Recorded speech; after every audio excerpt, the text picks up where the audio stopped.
No. Trust me, because the way that Benny just got here right now, he's in a whole other world right now. You see, his eyes are red from they're glazed over from the Toya.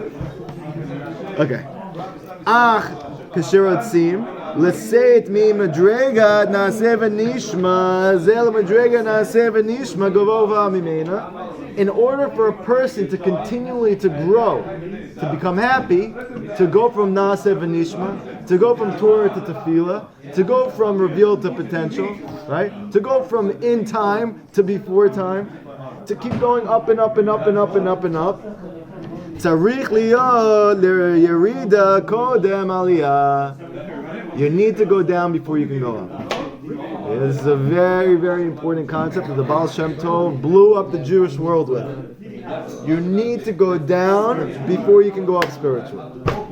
It is impossible that a Jewish human being can spiritually go up a level before he goes down. He needs to go down first. Spiritually or is doesn't mean he has to sin. Sin is the explicit form, but tzaddikim also go down and they don't sin, and they have a yerida as well. We're going to discuss what that yerida looks like, but it's not through an avera. What are the options besides the avera? How does he go down? We're going to talk about it. But just the basic premise. Okay, again. We're saying that in order for you to grow spiritually, what you need in order to be happy, what you need in order to cry out to Hashem, what you need in order to connect to the tzaddik, what you need in order to fix your emunah, what you need to protect you from all harm, right? That was the whole thing. Good. You need to go down before you can go up. And you need to constantly be going down and up. Down and up, down and up, down and up, down and up. Which means emunah da'at, emunah da'at, emunah da'at, emunah da'at, like we just said before. Or just do Hibodid when you go. Or just do Hibodid, that's the down. Okay? But in all realistic... Hibodid is the going down. That's what we just said. But in all realistic, you're going to have downs anyway. You're going to have downs, okay? So listen to this. Listen to what he says. Ki yerida hi tachlit aliyah. Because the yerida, it is the whole purpose of the fall is the ascent. Hashem, it's not like you're going up and then you're going down. This is the way of the world. This is life. It's like sometimes it's good, sometimes it's not good. That's not what it is. According to the Torah, the whole point of the going down is to go up higher. Every time you go down, it's just to go up higher. Oh, you fell big time? It's only to go up higher. And the further you fall, if it's for the purpose of going that much higher. So the Baal Shem Tov explains this concept, which is a very deep concept. Yes. Yeah. So that's what I'm going to bring right now. The Baal Shem Tov says like this. That's why, by the way, why Hasidic masters spend so much time in Kiruv. Before Kiruv became a thing, the Hasidic masters were known for spending times with the worst of the Jewish people. Kiruv. Why were they spending so much time with them? Because the Baal Shem taught us a very deep secret. The more that a person struggles in his life with materialism, the greater is his soul. How does he explain this? So he says like this. When you take a ball and you throw it off a building, and you take another ball and you throw it off a higher building, which ball falls lower? The lower building and the higher building. Higher building. What do you mean lower? Which ball hits lower faster? No. You throw a ball from here, and you throw a ball from here. Which ball is going to fall lower? The higher. The higher building. Yeah. You're throwing a ball off of these. It's more speed. There's more distance. Wait. Science. Yeah, this is like basic science, okay? I throw a ball from 10 feet up, or I throw a ball from 20 feet up. One ball is going to fall 10 feet down, and one ball is going to fall 20 feet down. Simple. Everyone understand? Yeah. So therefore, which ball falls lower? The higher one. But which one is going to bounce up higher?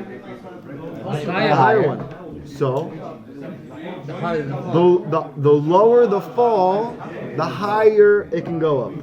So therefore, the lower, meaning the lower down you go, the higher you could go up. So too in our life. The reason why Hashem makes souls a Balei Tshuva and brings them into completely non-religious families, and to go through all of those obstacles and all of those difficulties, even from their own wife, from their own kids, all of these things. Why does Hashem do that? Because you have a greater soul. It's very simple. Where's the proof for this? Look at the Gemara. The Gemara says very clearly that tzaddik can't stand in the same place as the Baal Tshuva. Why not? Can't? Can't. The Gemara says that. Why can a complete tzaddik who does everything Hashem wants, who is on the highest of high levels, so what? He was born with it. So what? Yeah, he So didn't what? have the struggle Therefore to what? fight it. What is this, a soap opera? True. I'm asking. Okay, and then for what? So you can't stand in the same place? You can't stand in the same room as me now because I'm a Baal Tshuva? Why can't you stand in the same place as me? say that for tzaddik it's easier than Baal Tshuva. So because I'm a Baal Tshuva, Hashem only gives you what you could handle. And if I'm going through all of this deep darkness and you didn't, it means that my soul is greater. Should you raise your kids religious? Yeah. So you don't go for the test. Hashem gives it to you. Hashem gives it. And the truth is like this. If you have kids and you raise them religious, so then the reason your kids' souls are their souls and has nothing to do with you. It has to do with Hashem placed those souls in your care. So therefore, Hashem sometimes gives weaker souls to stronger souls. Who's the stronger soul? It's the Baal Tshuva. He went through all those difficulties, and now Bezrat Hashem, he gives over to his kids clean, beautiful spirituality that came from a very dark place. What do you mean by very dark? Most Bali Tshuva are coming from very dark places.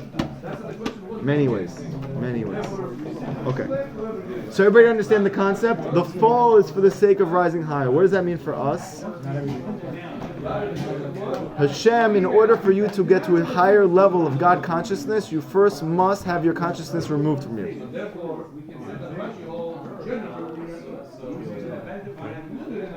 In order for you to wake up, you first have to go to sleep.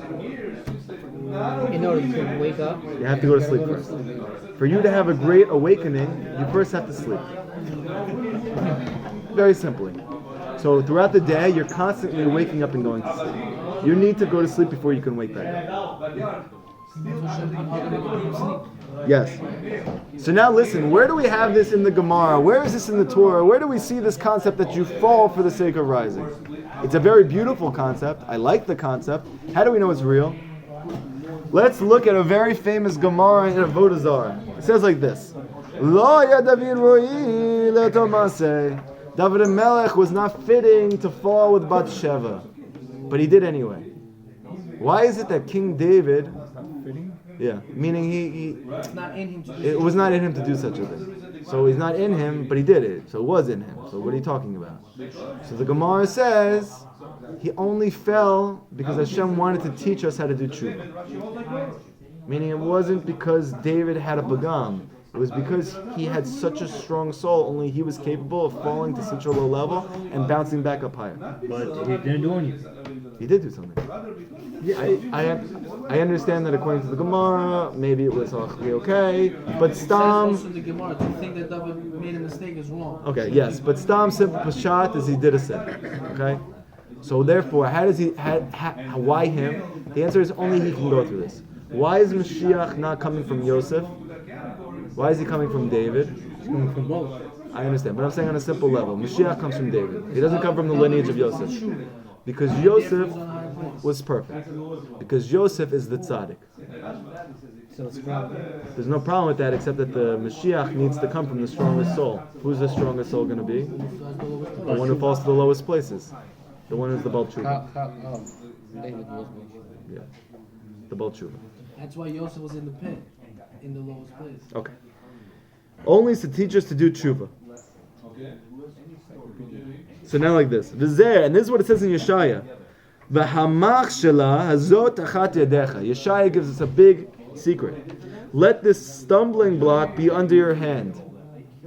Let this stumbling block come before your hand. So the Gemara says, what is this talking about? Elu divrei Torah. This is the words of Torah. What does it have to do with anything? She'en adam omer alehem, that a person is not able to stand on words of Torah, elaim ken nichshal, until he first stumbles. You have to first stumble on the words of Torah before you can internalize them. You have to first try and understand and fumble and break your head in it before you can understand the concept. So that's only mentally, but this isn't just mentally, this is spiritually. Yeah. You have to first stumble in godliness before you can receive it. This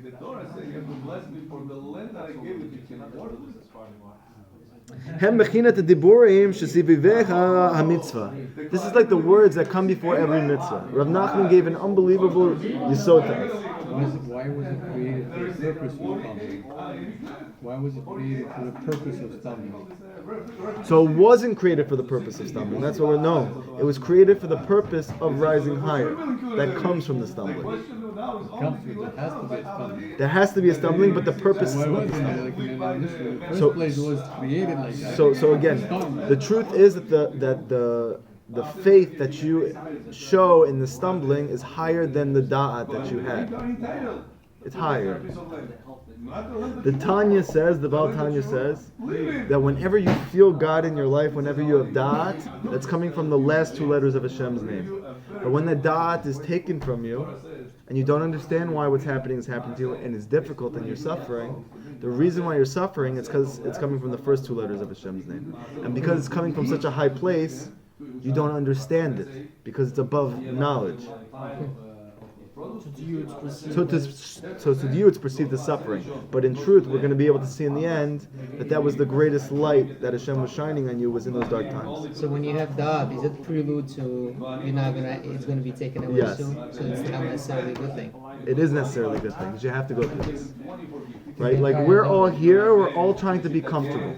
This life is not about being comfortable. This life is a gym. Okay? This life is a gym. Well, you can try to make it as comfortable as you want. Right? You can do whatever you'd like to try and make this life comfortable. However, this life is not comfortable. And it's not meant to be comfortable. This life is a means to an end.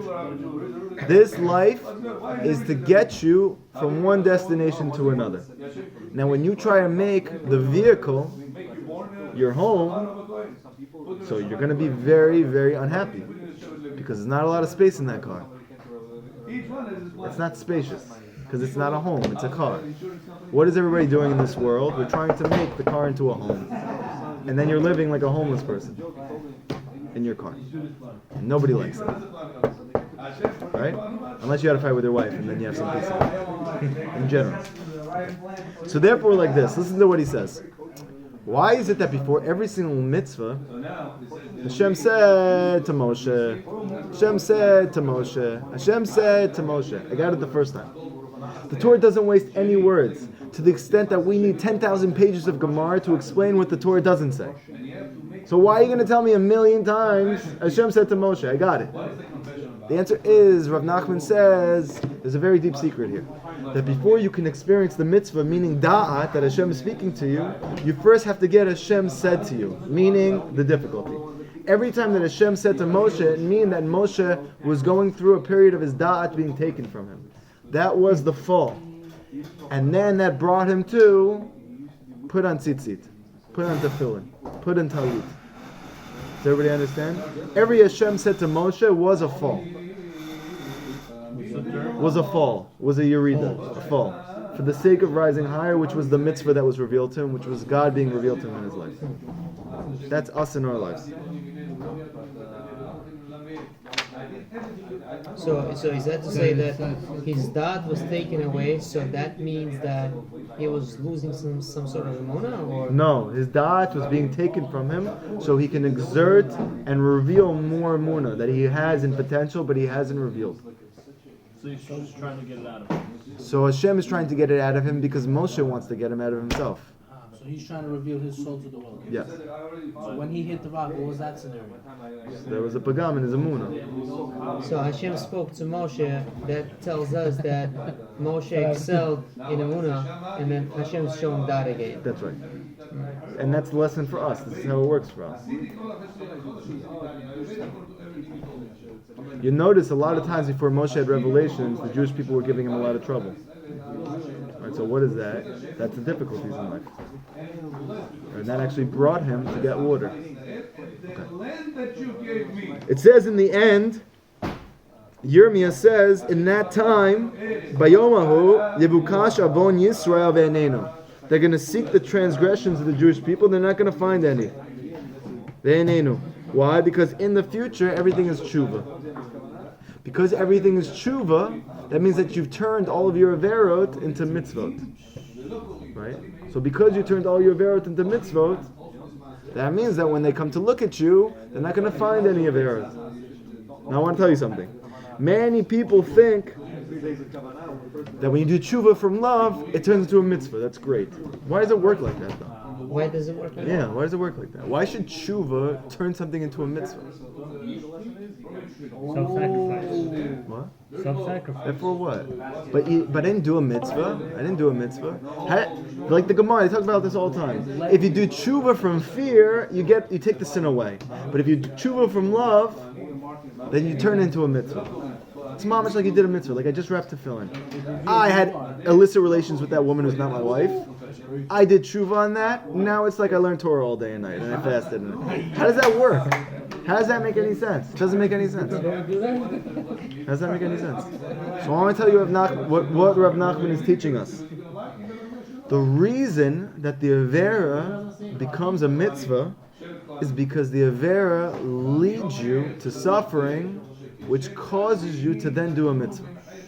That makes sense? Say it again. It's the fall before you rise. Say it again. It's not that necessarily the sin itself turns into a mitzvah. It's that the sin leads to a mitzvah. That when you fall, let's say for instance, you are like working on not wasting seed. Okay? So at the Shem, we're all working on this. So now let's say you're doing better now. You're doing better. You're only doing it once a day. Before you're doing it multiple times a day. Okay? Or let's say you're doing it once a week. Whatever. And then all of a sudden you get into a fight with your wife. You're struggling at work. Your boss is giving you a hard time. Everything just is like not working. Right? You're not feeling any joy, any happiness. You're feeling way stressed. And all of a sudden you just like 5 times in one night. Okay, take it easy, guys. You're getting very excited. Just saying, whatever. You just fall. You really fall hard. Many times, it's that fall that actually gets you to stop completely. I know it's not the Yetzer Hara. Sometimes that fall gets prolonged. Okay, but I'm just saying, many times you need to hit rock bottom before you really make a change. The Yetzer Hara can make you do it today and say, whatever, I messed up yesterday. I get it, but I'm just trying to say it can go both ways. But when you do tshuva, what is tshuva? People think tshuva is, I'm sorry. You know what tshuva is? The Rambam says very clearly, you get put in the same situation, you don't do it again. So when you do an Avera, and the Avera stings, you're like, I really shouldn't have done that. And you don't do it anymore. So then the Avera was good. It led to the mitzvah. Of not doing it. Of not doing it anymore. So therefore the fall led to the rising. The Avera led to the mitzvah. That's only if you get up. I get it, that's called tshuva. That's called tshuva. So, again, also, when you fall in life, you can also just stay there. Okay? So our goal, though, is to get back up. And we're saying that every time you want to get back up, you have to fall first. And you're saying that there's going to be a suffering there which is going to push you to come back Yes. up. So you have no choices. Or you can lay there. Yeah, but then the suffering is going to get more and more. Yes. And so you can't handle it. Yes. Okay. The fall. Okay, so now listen to this. I brought up the fact yesterday that the first halacha in the Shulchan Aruch, you would think it's to learn Torah, it's to wrap tefillin, shalom bayit, purvu. What's the first mitzvah that he codifies in halacha? Be bold as a leopard. Be bold as a leopard. Why is this the foundation of halacha? That's the first one. Bold as a leopard? When you think of Jews, you think of the Push forward, man. bold leopard? Get up like a lion. Yeah, get up like a lion, be bold as a leopard. Whatever, I'm just saying it's all part of that halacha, okay? Why is bold as a leopard in there? The answer is what we're learning. Rav Nachman saying it's impossible for you to go through these up, down, and keep growing without unbelievable courage and boldness. You need to have holy chutzpah, you need to be bold. Bold as a leopard. In fact, the Gemara says in Beitza, the only reason we got the Torah is because we Jews have this inherent quality of boldness, that we can just keep going and going and going and going and going. I read a beautiful midrash about Abraham. I started crying when I read this. It said about Abraham Avinu, why was he made to travel from place to place to place? So you're going to inherit. So there's a lot of simple reasons. Yeah, so that's the simple reason. It's true. A lot of simple reasons. But the midrash says something so beautiful. It says there's different types of birds. Okay, birds. But in Tehillim, they compare Abraham to a Yonah, which is a dove. Why is a dove different than other birds? Because when other birds have an injury to their wing, they have to stop flying until it heals. The dove is the only bird that with its broken wing, it continues to fly with its other one. And that's a Jew. I started crying when I read this. I'm just like, my whole life is this broken wing, and just going and going and going, and it doesn't stop. And that's us. We're these doves with our broken wings, and we just keep flying. That's why he made him go from place to place to place, to show the world to keep flying with the broken wing. It's beautiful. So we only got the Torah because of this boldness, because of this ability to continue to push and push and push. However, when the boldness is not coming from Kedusha, but it's coming from Chutzpah, it's coming from materialism, it's coming from anger, from arrogance, so it says that person is destined for Gehenna. Whoa. That's a huge, huge difference. You just told me I only got the Torah at Har Sinai because of my boldness, but if I go a little bit to the right or a little bit to the left with it, I'm destined for Gehenna. It's like two complete opposites. Everybody hear the dilemma we're Most in? of our ancestors, they were all rich. What does that do with anything?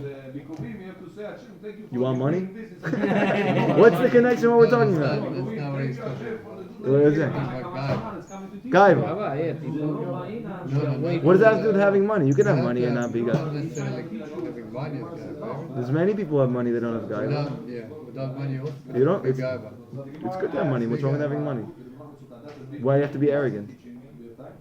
Know how to handle it. I understand. So that person, the Gemara says very clearly, he's destined for Gehenna. It's very serious. Okay? So now, this is not going to be an answer that's really going to float our boat. But Rav Nachman says there's no clear way to understand when to have holy chutzpah and when that crosses the line into not. The only thing you can do is pray to Hashem that you're in the right with it, that you're using your chutzpah in the good way. That's it. There's no it's not like Even that in it's a thin line. It's not like other things that you can get musar on it. This is like the one thing that even though it's crucial, you need it in order to continue to grow. It's great. What? Chutzpah is like going beyond what you brazenness. Yeah, arrogance, but like the example I gave to somebody yesterday, like let's say for instance you're an expert in science, and all of a sudden you come in my class, and in the middle of the class I go out to the bathroom for a second, come back, and you're teaching my class about science. Okay. Let's just say you're getting way too much enjoyment from this. I'm a little concerned that I want to go to the bathroom in a second. I'm not going to the bathroom with this guy now. So what does it take for a person to do that? It takes chutzpah. You need to have chutzpah to do that. This is not your place. I'm not against you teaching science, but this isn't the place for it. It's my class.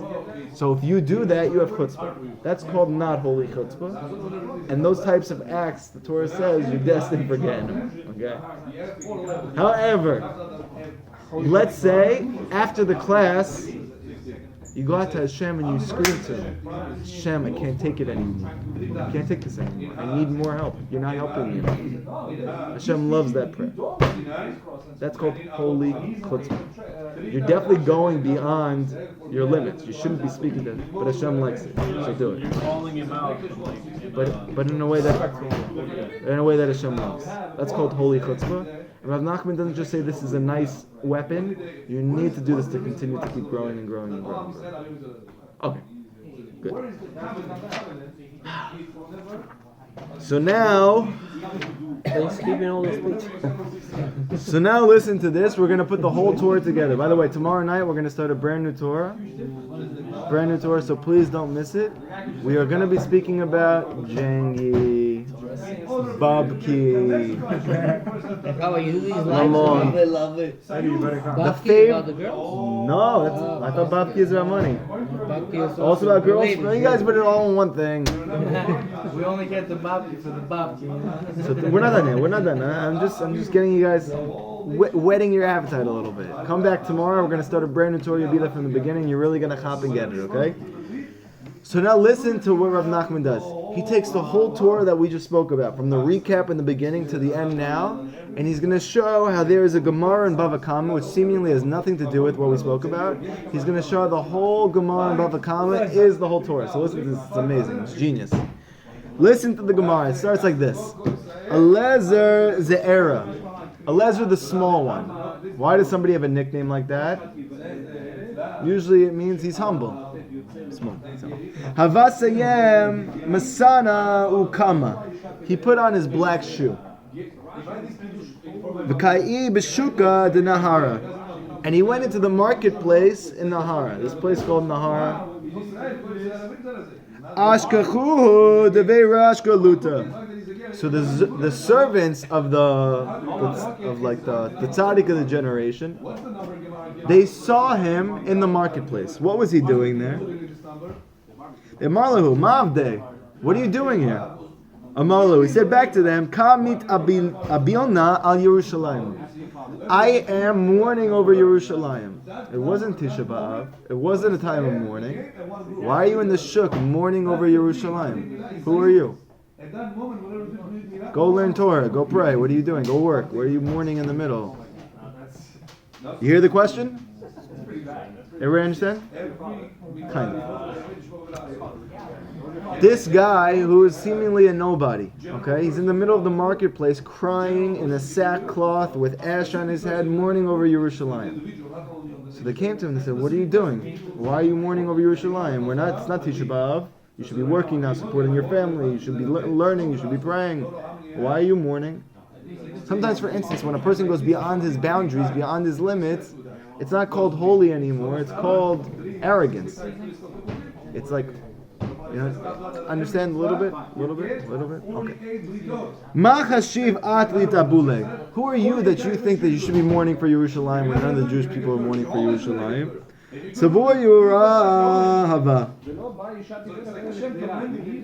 said this is a public display of arrogance. At you v'chashvuha, and they had him arrested. They had him arrested. Amarlo, With his black shoes? yeah, in his black shoes. He says back to them, little Eliezer. He says, whose name is Eliezer, the small one. He says to them, Gava Rabba Ana. I'm a big person. I'm the real deal. I'm the whole show. He said, I am an important person. Amrule. They said, Mana Yadianan. Who said you're an important person? Who said so? That's great that you have self-confidence. Who told you that? He said back to them, Boy mana minai milta. O ana ive minaichu. Ask me a question, or I'll ask you a question. They said to him, who said you're an important person? In order for him to establish that, he said to them, I have a way to figure this out, that I'm a big person. You ask me anything you want, or I'll ask you anything I want. You choose. They respond back to him, Boyat, you ask me a question. You ask me a question, whatever you want. So the guy who's saying, I'm an important person, he asked them a question. Listen to the question that he asked them. Hi man dekat kufra. My mishalem. A person cuts down somebody else's budding date palm tree, right? A tree that's meant for growing dates, and you cut it down while it's still budding, blossoming. How much do you owe that person? That was his question to them. So they looked to him and they're like, what do you mean? It's obvious. What do they say? Mishalem damei kufra. You pay the worth of the budding tree. Very simple. He says, "Ah, really? But those budding tree, those buds, those blossoms are going to become full-blown dates, and those are very valuable. So you're paying him for the buds, but those are going to become dates. So he's not getting his money's worth." So he said, "You're right. Okay. So you're going to pay him for the dates. You pay him for the dates." So what does he respond? He says back to them, Brianna has seeds. "Emelanat," but they're not dates yet. They're only buds. What a bug out. You hear the question? You with me? Are you actually? Somewhat. They come to Eliezer the small one. He is, so to speak, being arrogant by mourning for Yerushalayim when nobody else is. They said to him, "Who do you think you are?" He said, "I'm an important person." They got him arrested. So while they're getting him arrested, he says, "I'm an important person." They said, "Who said so?" He said, "Ask me anything you want. Or I'll ask you anything I want." So they said, "You ask us." So he said, "Okay, you cut down my tree. How much you owe me for my budding date tree?" "Whatever the budding date tree is worth." He said, "No, because my budding dates are going to become real dates, and that's worth a lot of money." So they go, "Okay, you're right. So we'll pay you the worth of the dates." He said, "Yeah, but they're not dates yet. They're still buds." How's that possible? What? Wait. How did you hear this entire thing? And now with the most simple practical business interaction. You said, "How is this possible?" No, I'm not talking Where's the about button? Exit. Where's the? Let's get this guy to understand first. First, we're talking about A budding date tree. Okay, yeah, but it's not dates yet. Where does he get known? They're not dates yet. Yes, But so, you're so cutting- why would you want to pay for something that's not dates yet? No, you cut down my tree. Now you owe me the money. I owe you money, but not for the dates, only for the tree. Why? But those are gonna be dates. They're gonna be dates. That doesn't mean right now it's dates. But you cut down my potential for my business. My business is based on those dates. You cut the tree down before it could be dates. Why should you pay me for the buds? You should pay me for what the dates could be, which is dates. What if there would be a tornado and there would be? So then they're not. But they're only buds. So which one do you give me? It's a machloket. They don't know. So then they say back to him, "We don't know. You tell us." So I'll show you I'm an important person now. You give me 1/60 of the value of the dates. 1/60th? Of the dates, not the buds. One what? 1/60th of the value of all of what the dates will be. 1/60th. That whole Gemara, Rav Nachman says, is our whole Torah in a nutshell. You guys want to see how he does this? You want to see how Rav Nachman twists and turns this one? Go. Okay, let's go. Eliezer, the small one, he put on his black shoes. What is this? He was mourning for Yerushalayim. What did we say Yerushalayim is? It's a concept of Amunah. What is he mourning over? A lack of Amunah. He's mourning over the lack of Amunah of our generation. And what's the problem with that? We said that there's two seals. There's the inner seal and there's the outer seal. The inner seal is the tzaddikim, and the outer seal is your Amunah. So he was mourning over the outer seal being broken. And therefore there's all this bad coming down to the world. No, the inner, that's the inner seal. Yeah, The outer seal is the Amunah. Why are the black shoes black? Because the shoes is the concept of the feet, and the feet are the concept of Amunah. So he's wearing black shoes also as part of the mourning, meaning the feet are in exile, Amunah is in exile. I'm putting on black shoes. Okay.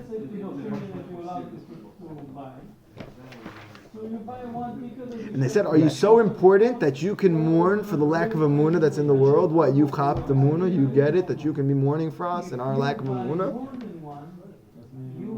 So then what does that mean? It means that whenever a person's arrogant, he doesn't have Amunah. They contradict each other. A person thinks, "I'm doing it," then he doesn't believe. He thinks he's the one. So they're saying to him, "How could you be mourning for our Amunah when you're so arrogant here, crying over our lack of Amunah?" Okay. He said, "Actually, I'm the real deal. You ask me something or I'll ask you something." Meaning what? You'll test to see whether I'm really arrogant or really I'm a ball Holy of chutzpah or not? holy chutzpah or not holy chutzpah. You hear? It's beautiful. You'll test to see whether this is holy chutzpah. The class is almost over, Albert. He's walking in like... The class is almost done, buddy. But it was the walk he did. You too. And that was much more embarrassing than the face. Okay. Ask for anything. You should We're in another class. Okay. So they asked him the question. I'm just kidding. I'm joking with you. Someone who cuts down the budding date tree. Let me quickly ask Avram. Avram, you're a businessman, right? You're Moharan. I have a date tree. I have a date tree. But it's not yet full-grown dates. But this is my business. That when they are full-blown dates, I'm going to sell them for a lot of money because dates are worth a lot. However, now they're only budding. You come now, you cut down my tree. How much do you owe me?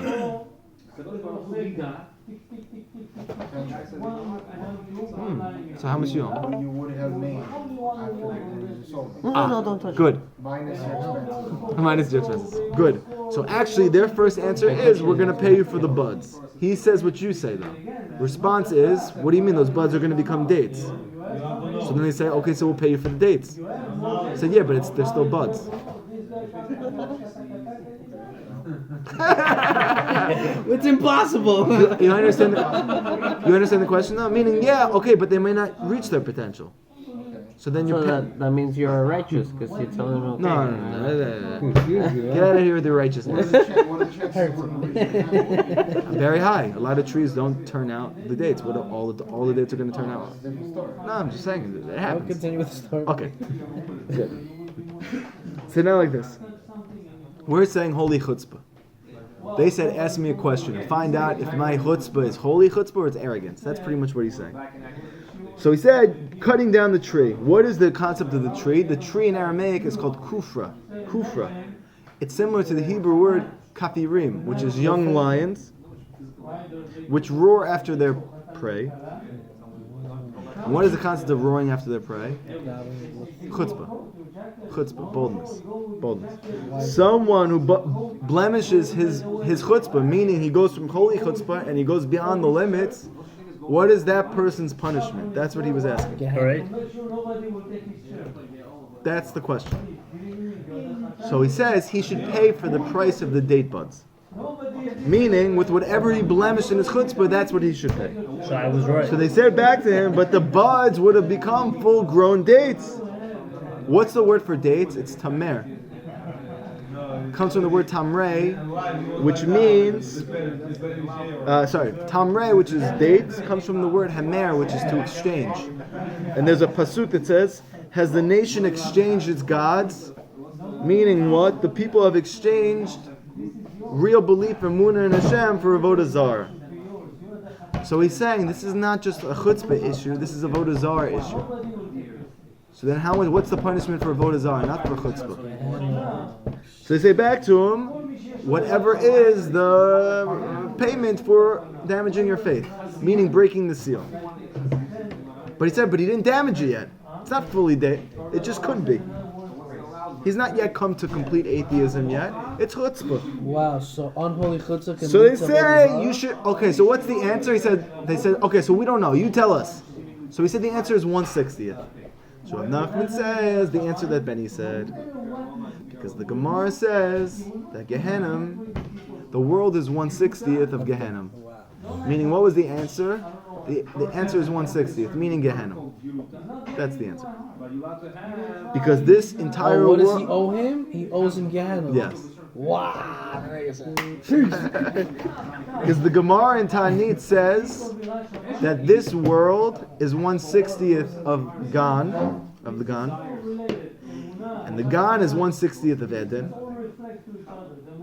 and Eden is 1/60th of Gehenna in size. Can you imagine? The universe is 1/60th the size of the garden that was in the beginning of Bereshit. Time out. Let me write this down. What did you say? This universe, the Gemara says in Ta'anit, is 1/60th of the garden. Time out. Is it or is it not? But the earth pre-creation. The universe. No universe. Meaning before the Chet, the world was different then. It was much bigger, so to speak. The world was bigger then. Don't confuse him. Just very, very simple. There's four places. Holy chutzpah. There's 4 places. 4 places. There is Gan Eden.